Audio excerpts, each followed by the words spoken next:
Remember Toys R Us? Of course you do. It was the place where every kid wanted to go and every parent dreaded having to visit, because the second you walked through those doors, you knew you were gonna be spending money. They had the biggest selection of the hottest toys, plus the aisles were always filled with fun surprises, and the store itself was this huge adventure. And then there was their world-famous mascot, Geoffrey the giraffe, who personified the joy and wonder of childhood, and who seemed to magically appear everywhere you went. He was the face of the brand. He was a childhood icon. But today, today both the store and the giraffe have vanished, and the only place you can find them now is in our collective childhood memories. So what happened? How did such a beloved company fall so far? Well, to understand the death of Toys R Us, we first have to explore its birth. And the story actually starts back in 1948, when a man named Charles Lazarus founded a baby furniture store called Children's Supermart. The store was located in Washington, D.C., and it was here that he identified a gap in the market, a need for a big box store that specialized in children's products. In 1957, Lazarus shifted his focus from furniture to toys and opened the first true Toys R Us location in 1957. And almost immediately, the store became a hit.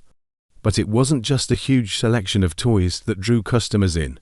It was also the store's unique layout and design. You see, unlike traditional toy shops, which were typically small mom-and-pop businesses, Toys R Us stores were massive, almost warehouse-like in size, taking up as much space as a supermarket. Instead of being crammed into a small shop, kids could roam freely through rows and rows of shelves, stocked with every toy imaginable. The stores were designed to be a destination for kids and parents alike. But while most retailers focused on offering a curated selection of high-quality toys, Toys R Us took a different approach. They offered everything to everyone. They didn't care about margins or quality control. All they cared about was offering the biggest selection possible. And they dubbed this strategy the category killer model, a term coined by industry analyst Malcolm Forbes Jr. In fact, the name Toys R Us was inspired by the phrase Toys R Us, a slogan that was ubiquitous during the 1950s. As the years went on, Toys R Us continued to grow. By the 1980s, they had over 500 locations nationwide, and by the 1990s, they dominated the toy retail market. But around the same time, the first cracks began to show. You see, while Toys R Us was a household name, they weren't the only game in town. In fact, the retail landscape had changed dramatically since their inception. To new mega retailers, Walmart and Target were beginning to sell toys at lower prices. But the bigger threat came from an unexpected source: online shopping. In the early 2000s, online shopping exploded, and parents began buying toys online instead of making the trip to the store. In response, Toys R Us made a deal with Amazon in 2000, allowing them to sell toys on Amazon.com. But it wasn't the best deal. While other major toy brands got a 4% commission on sales, Toys R Us had to pay a 15% fee. This meant that not only did they lose sales to Amazon, but they were paying Amazon to promote their products. In hindsight, it was a terrible deal, but at the time, it seemed like the lesser of two evils. But unbeknownst to Toys R Us, there was a much bigger storm brewing on the horizon. We're talking about debt. See, up until the early 2000s, Toys R Us was doing pretty well.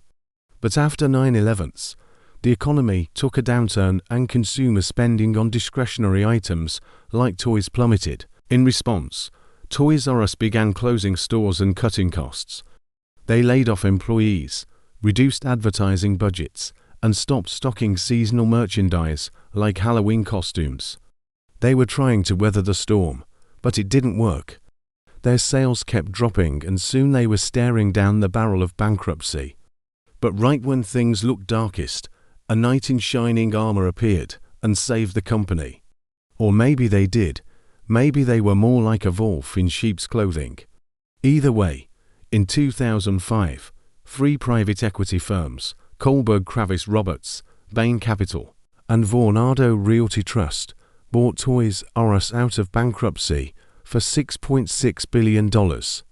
The deal was a leveraged buyout, meaning the companies took on $6.6 billion in debt to finance the purchase. And that debt became Toys R Us' biggest problem. Over $5 billion in debt meant that Toys R Us had to make annual interest payments of nearly $350 million. That's more than the entire profit of many Fortune 500 companies, and that was money that could have been used to invest in the business, improve operations, hire better talent, or modernize stores, but instead it went to debt holders. To make matters worse, the private equity firm saddled Toys R Us with even more debt. They financed store renovations, expanded real estate holdings, and pursued acquisitions. By 2010, Toys R Us had over $9 billion in debt. But while rivals like Walmart, Target, and Amazon were investing billions into e-commerce and customer experience, Toys R Us was stuck in the mud. They couldn't afford to invest in the business, and they were burdened with crushing debt payments. At the same time, they were still paying hundreds of millions in rent for their massive stores, which were becoming outdated and less exciting. Plus, customers were getting used to buying toys online for cheaper, and stores were getting emptier and emptier. But Toys R Us kept pushing on, trying to make it work. In 2013, they partnered with Amazon, allowing customers to buy Toys R Us gift cards on Amazon.com. The idea was that once a customer had an Amazon gift card, they'd be more likely to spend it at Toys R Us. But the reality was that Toys R Us was simply feeding Amazon even more customers.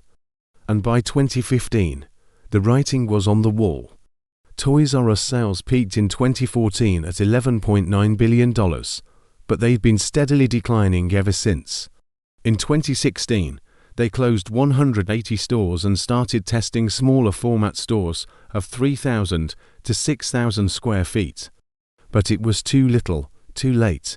In September of 2017, Toys R Us filed for bankruptcy. Sales were plummeting, and they couldn't afford to meet their debt obligations. On April 2018, Toys R Us closed all of its remaining US stores, and thousands of employees were laid off. It was the end of an era. Today, the only place you can find Toys R Us is online. Amazon sells Toys R Us gift cards and individual toys on Amazon.com, but there's no longer a dedicated website or stores. And to be honest, that's probably for the best. While the stores themselves were a blast from the past, the new stores wouldn't have offered anything new or exciting. For kids, Toys R Us was never really about the toys. It was about the experience, the thrill of going to the biggest toy store in the world and picking out the latest and greatest toys. And that's why the new stores would have been a disappointment for both kids and parents. But that doesn't mean that Toys R Us is completely gone. After the bankruptcy, brand owner True Kids Inc. signed a deal with Macy's to open a 700-square-foot shop-in-shop in 500 Macy's stores, but the partnership hasn't been very successful. There are currently only 21 Toys R Us shops operating inside Macy's stores. In 2019, True Kids opened a flagship store in New Jersey, but it was more of a toy museum than a retail store. And in 2021, they partnered with Kroger to open a 2,000-square-foot store inside a Kroger marketplace.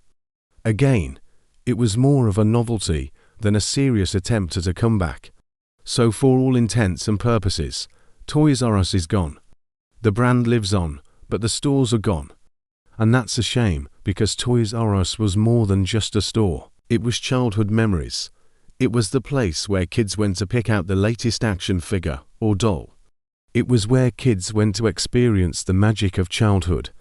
But unfortunately, Toys R Us fell victim to the same forces that have taken down countless other retailers: crushing debt, fierce competition, and the rise of Amazon.